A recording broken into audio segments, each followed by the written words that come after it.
Hi everyone, it's Susie back again. How is everyone? It's a really muggy, horrible day today, but it's okay. I just wanted to jump on basically. It's the afternoon now, so I just wanted to talk to you. I met someone yesterday whilst working who used to work at MBR Acres in Huntington in Cambridge, and I said to this person about the campaign and everything, and she went absolutely grey and had tears in her eyes and said, "Oh my God, what a god-awful place that was. I worked there. I have to say, I put my hands up when I worked there." And she said, "You just can't believe what went on there." And she said, you know, you looked into these eyes of these dogs and you were brainwashed into saying these were subjects, these were testing subjects, and they weren't pets, they weren't dogs, they were just testing subjects. And I said to her, how could you do that job? And she said, you know, it was crazy, you know, to think what was going to happen to these dogs. And one day she came into work and said to herself, I can't do this, I can't do it. And she said to one of the people that worked there at the time, can I take one of these Beagles? And they said yes. So she took this Beagle who was named, I think it was Alfie, I'm not sure. And she still got Alfie, I think. And she said that she looked into his eyes and thought, how the hell can anyone ram tubes down this poor dog's throat at such a young age? I mean, why?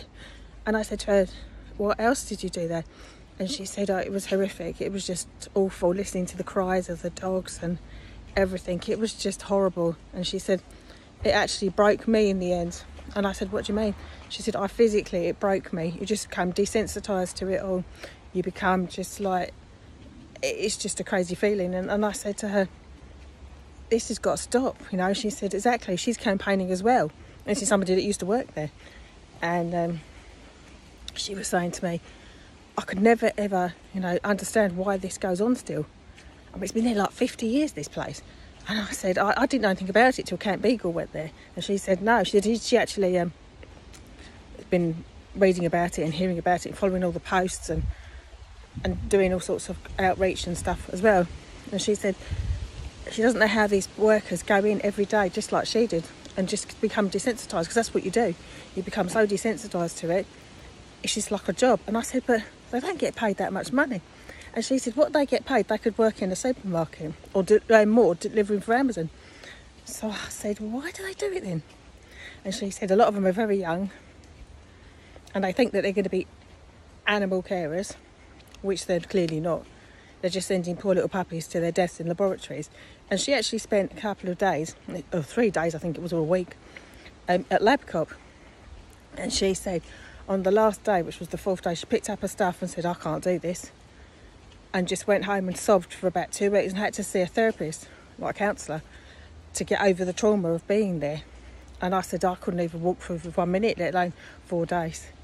So it just goes to show that even people that worked at MBR, you know, they come out, they're like so desensitised and they're just so not there. Like she said, I had to have counselling, and I thought, geez, that's bad, isn't it?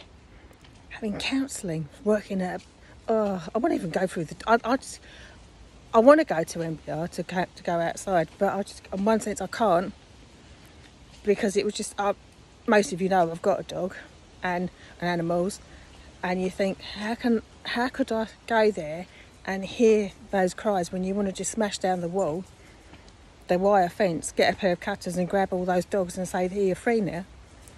I mean, last night they took 3 vans, went in. I mean, what is all that about? Russell Morgan, what are you doing? Why don't you go and drive for a supermarket? Why don't you just go and like ship building materials or something like that? Or go and drive for, you know, go and drive for Amazon or something. You get more money and more appreciative, and people won't destroy your business, because that's what's going to happen. I mean, what a horrible piece of work it is. Nasty piece of work. Well, I just thought I'd fill you in on that, and it absolutely broke my heart, because she was absolutely sobbing at the end of it. But, you know, these things happen. And she's a better person now for doing it. She said, a better person for, you know, coming out the other side better and supporting the animals, which is good. But anyway, subscribe, like, and I'll see you soon. Bye for now.